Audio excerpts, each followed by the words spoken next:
Section 1. You'll hear two friends planning an event. First, you have some time to look at questions 1 to 6.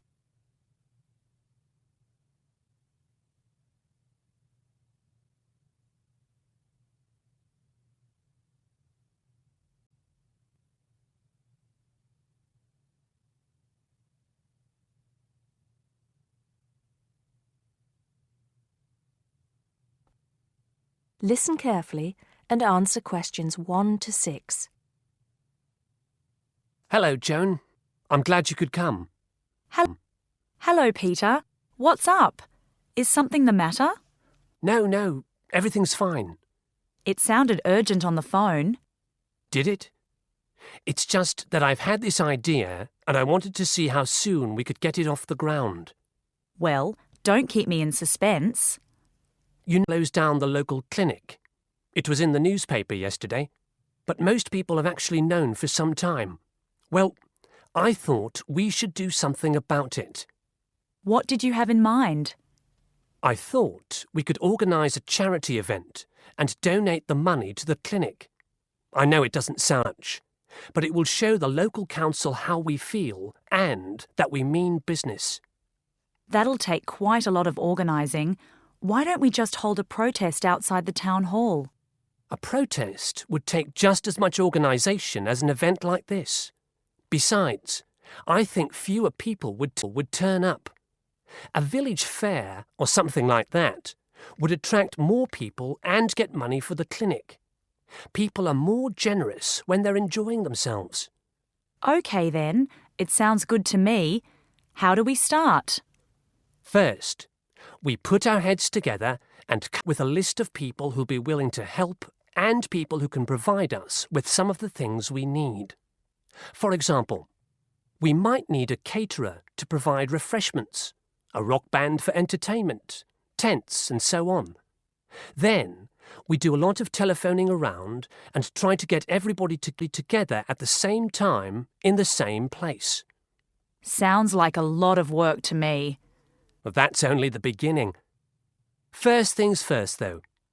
Let's decide now on who to get to the initial meeting and where and when to hold it.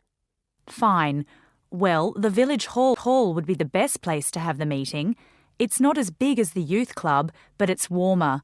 There'll be no problem getting permission to use it, but I suppose it depends on how many people we invite. We don't want too many. Otherwise the meeting will go on too long and nothing will get decided. But the village hall, it's more official than having it in someone's living room. How many? 6 or 8 people to start with? 10 at the most? OK, now we have to decide on a suitable day and time. Suitable to everybody, I mean. A Saturday or Sunday would seem to be the best choice because people aren't at work on those days. But they may not like the idea of giving up a part of their weekend for a meeting.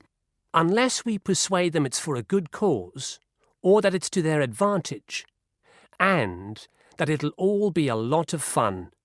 We'll provide refreshments, of course. What if some don't want to give up their weekend? Then we'll give them an alternative. Say, one evening in the week after everybody's finished work. We'll see which is the most acceptable to them. Then book the hall. I can do the refreshments for the meeting. I'll get Darren and Maggie to help me. I'm sure they'll be more than willing. Before you hear the rest of the conversation, you have some time to look at questions 7 to 10.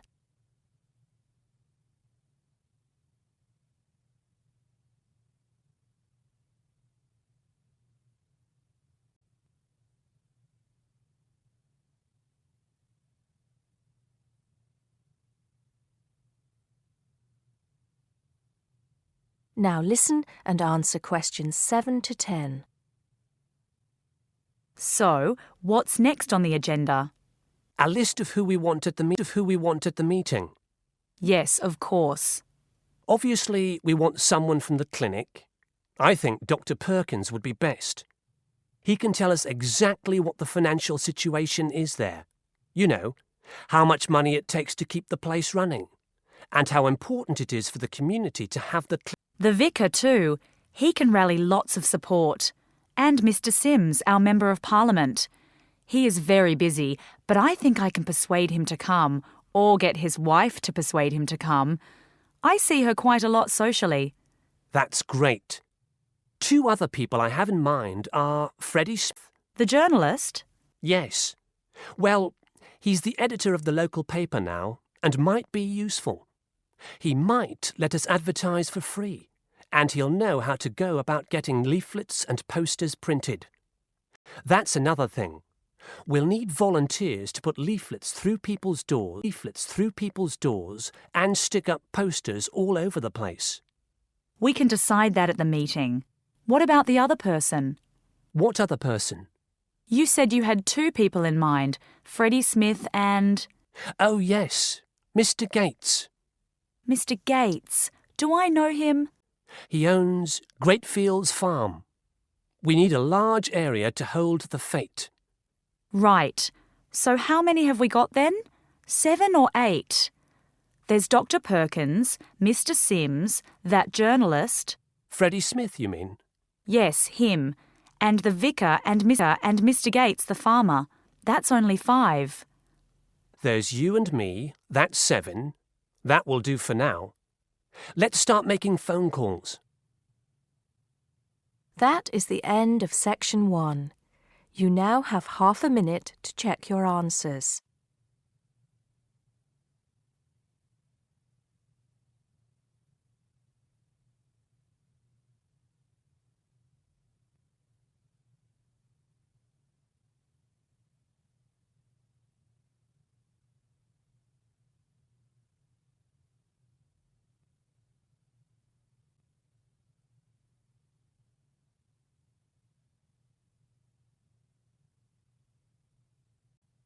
Section 2.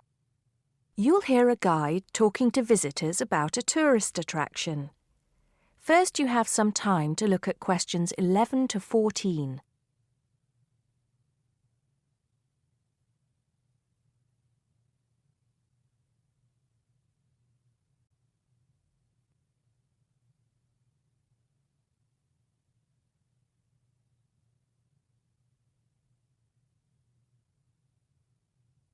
Now listen carefully and answer questions 11 to 14. Good morning, everybody. Welcome to the Roman Baths. My name's Amanda, and I'm your guide for today. Before we begin the tour, I'd like to point out that we have child carriers, free of charge, of course, for those of you with young children, and I can see that there are 1 or 2 of you here this morning. It might make things a bit easier for you than using a pushchair. If you don't want to carry your coats and bags around with you, there is a cloakroom behind reception where they'll be quite safe. Also, should anyone want to use the bathroom, there's one here in the reception hall, opposite the ticket office, and another one by the shop where we end our tour, right by the exit. Having mentioned the shop, I should tell you that it's full of interesting things for you to remember your visit by.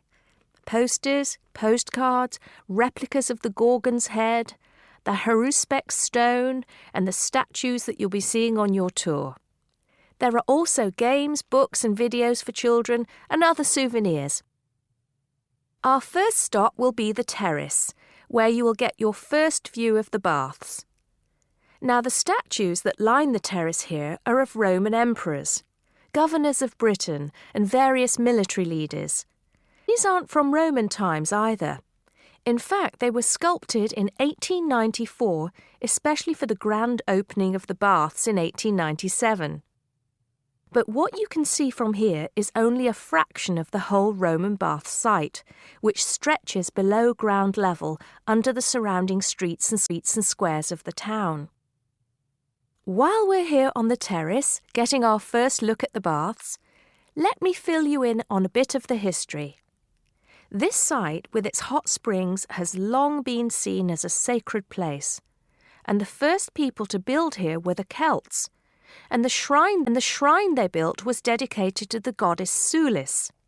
Of course, back in those days, they had no way of explaining how hot water came to be bubbling out of the ground, so they believed it to be the work of the gods. When the Romans came, they too built a temple here and dedicated it to their goddess, Minerva.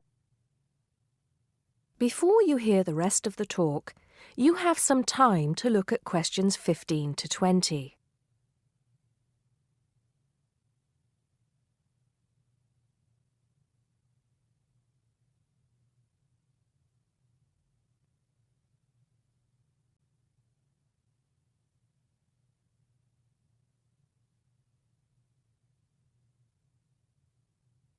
Now listen and answer questions 15 to 20.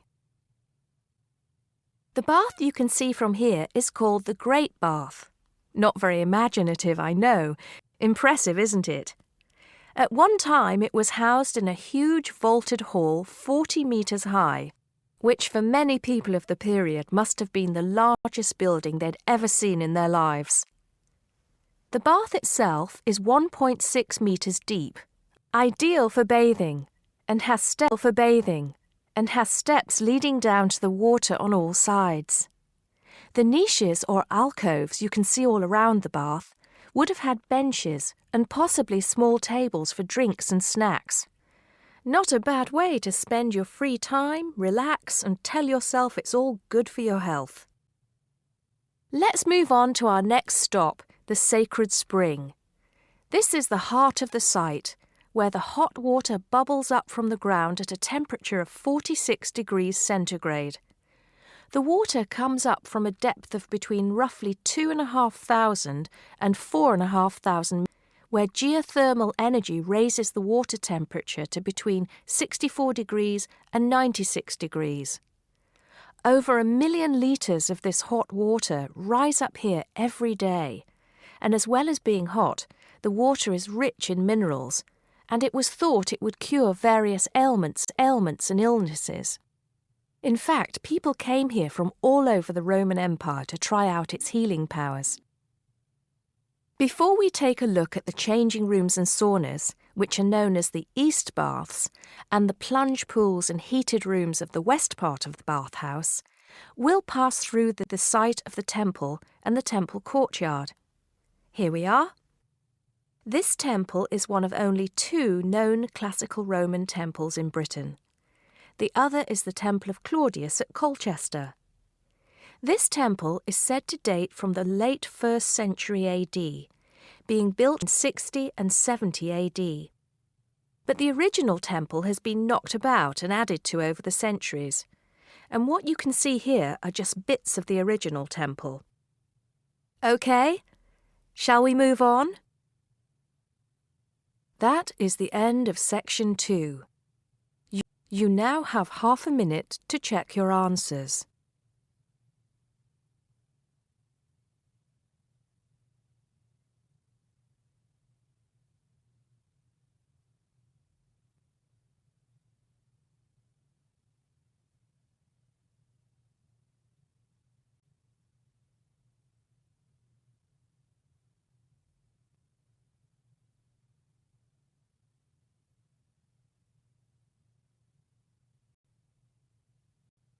Section 3. You'll hear a tutor and a student discussing transport.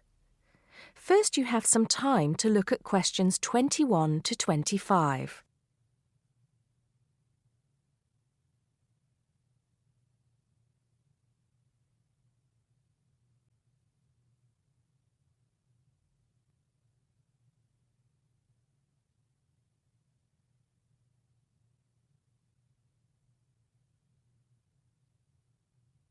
Now listen carefully and answer questions 21 to 25. Come in. How's the paper going? Morning, Mr. Taylor. Pretty well, actually. Good, good. It's not all about bicycles, is it? I know you've got a thing about bicycles. Yes, but that's just... There are other ways to get around town, you know. Yes, I know. And I think I've researched pretty well all of them. Right then. So your paper's about urban transport in London, eh? Not just London, but that is going to be the focus. I've also looked at urban transport systems in cities around the world: Beijing, Mexico City, Amsterdam, Paris, other countries too. You have been busy, haven't you? What's the purpose of your study? Well, two things really. I want to see if there are more efficient ways of organizing urban transport systems while cutting down on traffic congestion, and of course pollution, and to find ways of encouraging people to use public transport instead of their cars. Let's start with that then, with cars. I think you'll have a hard time thinking of ways to persuade their cars for a crowded bus or underground train. They're convenient, comfortable, faster, and sometimes they're a status symbol too. Okay, I agree that cars will probably always be the most popular means of transport, but there are ways to cut down the number of people who bring their cars into the city. It's a problem that affects every big city, and several methods have been tried. I know, as I've found to my cost. When I go into London, which I do 2 or 3 times a week, I have to pay £5 the city centre. Has your research thrown up any more places where they do this? Oh, yes. Apart from London, there's Oslo, Stockholm, Singapore. Now, there, in Singapore, they've got it really organized. They've imposed a tax on all roads into the city center, and they have electronic sensors that identify each car, and then debit a credit card belonging to the owner. Before you hear the rest of the conversation, you have some time to look at questions 26 to 30.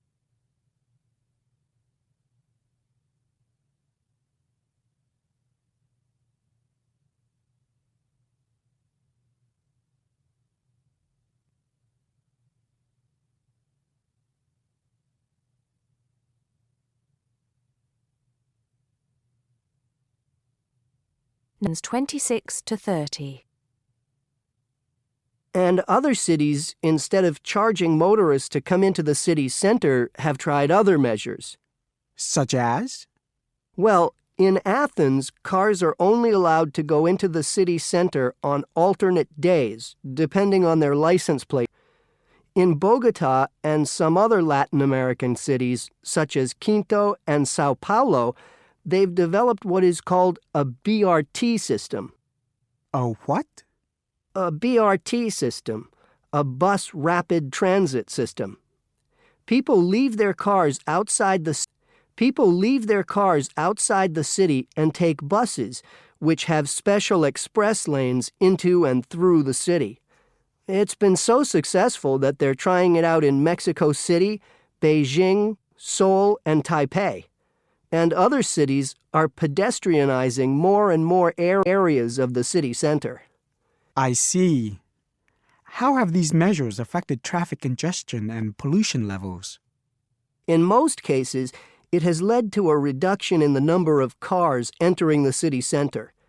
Certainly in Singapore, where it's now much easier to move around the city, it's much cleaner than most other cities in that part of the world. London too, I believe.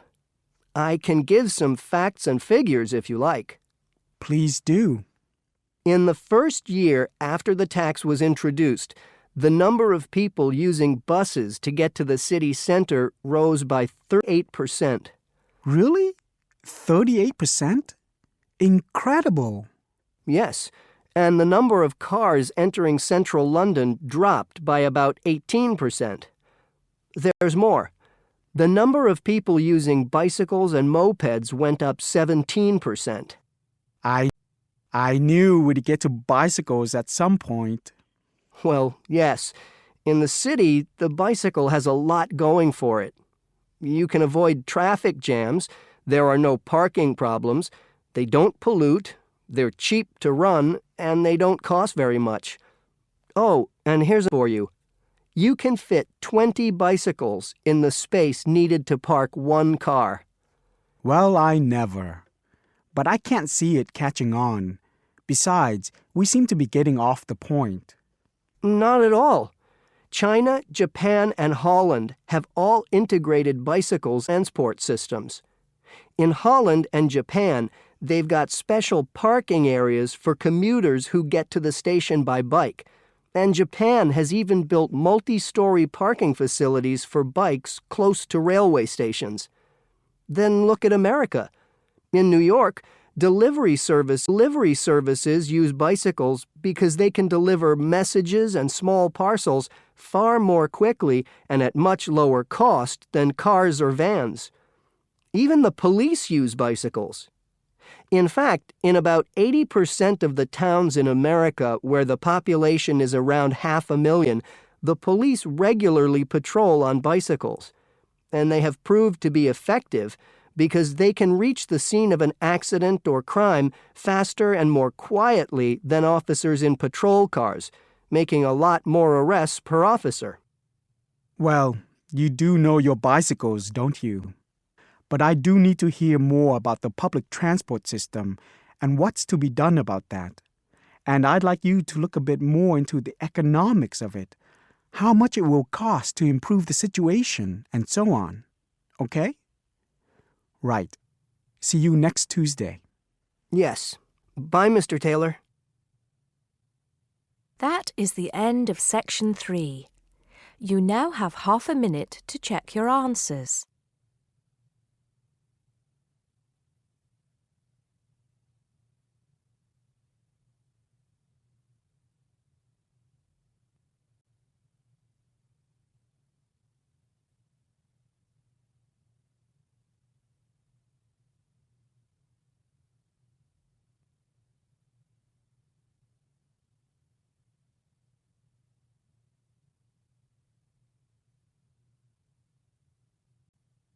Section 4.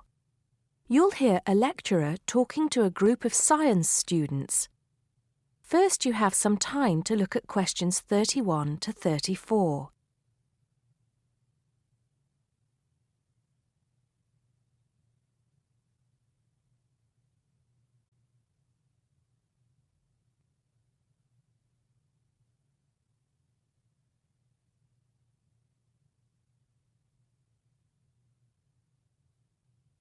Now listen carefully and answer questions 31 to 34. Good morning, ladies and gentlemen, and welcome to the science faculty. As you may know, my field of study is neurobiology, so you may be wondering what I have to say to those of you who are studying physics or chemistry or geology. Even those of you who intend to become... In fact, what I have to say is aimed especially at those who wish to enter the medical profession, though the main point applies to all of you. And what is my main point? Basically, it is that you shouldn't get stuck in too narrow a specialization. What I mean is, too often, doctors and scientists become experts on one small aspect of their subject and neglect the rest. Perhaps you have heard the joke about a doctor being introduced to another doctor as an expert on the nose. "Oh, yeah," said the other doctor. "Which nostril?" I know that more and more it is necessary to specialize, because when you finish your studies, you have to find a place in the job market. But I do believe that it is damaging both to you personally and to the profession. You may be surprised to know how many physicians in the past were men of wide culture. Many were interested in the humanities, from the arts to literature to philosophy. A surprising number of them, from Rabelais to William Carlos Williams, became poets, novelists, and playwrights. Men of science have written clearly and intelligently about society, psychology, and politics. This tradition is not dead. Today, such eminent scientists as Stephen Jay Gould, Jared Diamond, and Richard Dawkins are well known as popularizers of science while maintaining high standards. But more of them in a minute.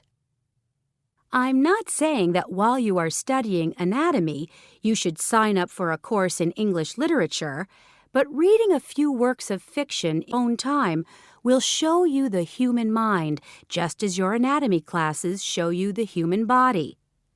Science faculties and medical schools, it seems to me, now largely ignore this human dimension. Furthermore, the study of medicine and psychology, for that matter, is largely about what has gone wrong with the body and the mind. That is, it mostly deals with the abnormal. Before you hear the rest of the talk, you have some time to look at questions 35 to 40.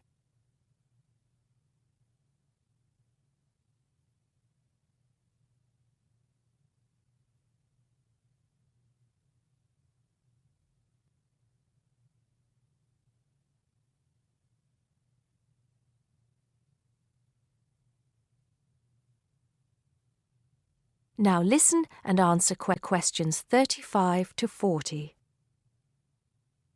So, to try and correct this situation, if only in a small way, I have come up with some extra reading for you to do. Don't worry, I wouldn't have chosen them if I didn't think they were enjoyable as well as the first on my list I'm sure you've all heard of, even if you haven't read it. It's Bill Bryson's A Short History of Nearly Everything. Now, don't turn your noses up at it just because it's now officially a school book and is written to entertain as well as inform. In fact, I've found it a very good bedside book. Next come a couple of the writers I mentioned earlier. Any collection of essays by Stephen Jay Gould is worth reading. He writes clearly in a language non-scientists can easily understand. In fact, a lot of his essays are responses to questions about science from the general public. He's also entertaining on the subject of baseball. Perhaps you should start with Gould's Wonderful Life.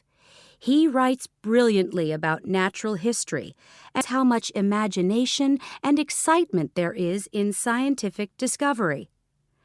Then there's Jared Diamond's The Rise and Fall of the Third Chimpanzee, which shows us how close we are to the apes and forces us to look at some of the darker aspects of human nature. After reading it, you won't forget your animal ancestry. But don't let that put you off. It's very readable.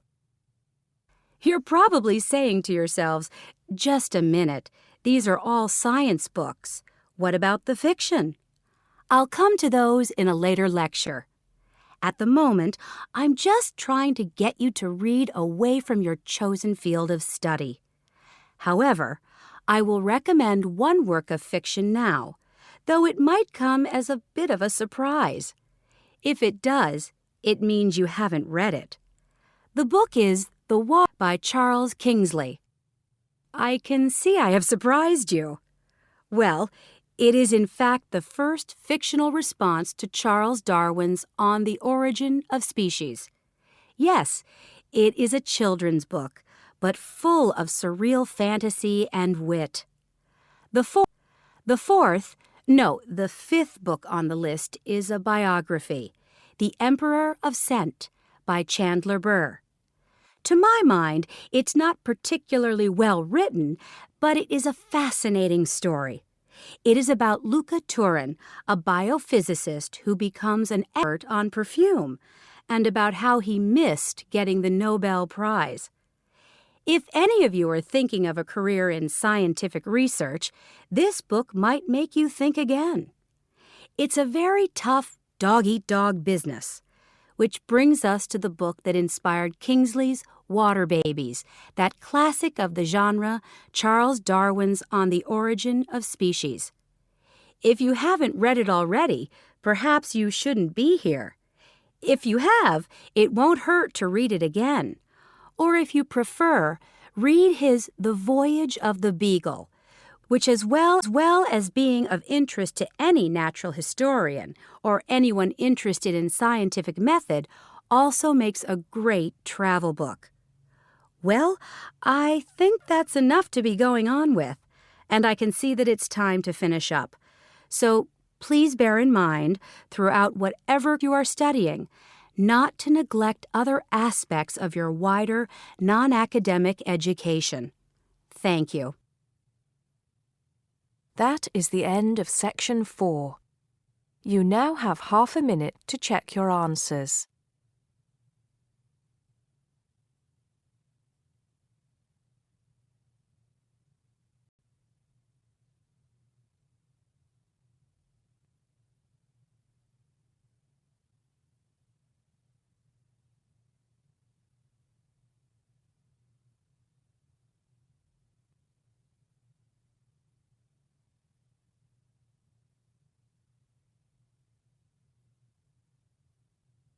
That is the end of the listening test. You now have 10 minutes to transfer your answers to the listening answer sheet.